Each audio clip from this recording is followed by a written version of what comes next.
গেছেন কেন?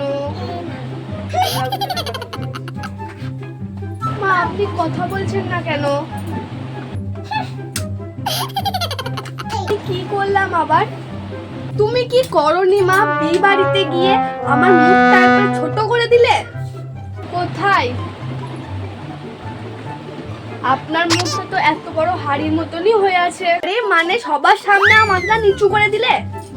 আপনি তো একটু ঘাটটা সোজা করে দাঁড়ান না, আমাদের সবার মান সম্মান একবারে ডুবিয়ে দিলে। ও এই ব্যাপার, আপনি বলুন না আপনার সম্মানটা কোথায় রেখে আসলেন, আমি কুড়িয়ে এনে দিচ্ছি। ধুর ধুর, আমি আর তোমাকে বিয়ে বাড়ি কোনোদিন নিয়ে যাব না। কেন মা? বিয়ে বাড়ি গিয়ে একটা কারোর সাথে কথা পছন্দ হতো না, সবাই কথা বলতো, তুমি একটা তু শব্দটাও কাটলা না।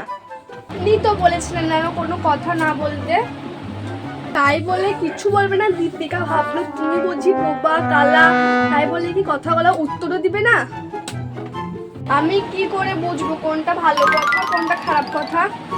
নয় ছেড়ে দিলাম, তুমি বরের ধুতি জুতো কিনে নেবে? হায় হায়, শুধু প্রণাম করতে গিয়েছিলাম, তখনই তো বরকে কোলে তুলে নিল আর ধুতিটা খুলে গেল। বরকে কেউ প্রণাম করে নাকি আবার? কি তো বলেছিলেন যাকে দেখতে হবে তাকেই প্রণাম করবে, বলে মালা বদলের সময় প্রণাম করতে হলো তোমাকে? এখন মনে পড়লো আর কি।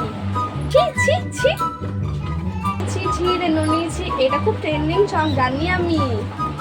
চুপ চুপ চুপ, দূর হও আমার সামনে থেকে, আমি ডাকলেও আসবে না, সাথে কথাও বলতে চাই না, তোমাকে আর কোনোদিন কোথাও নিয়ে যাবে না, বুঝলে?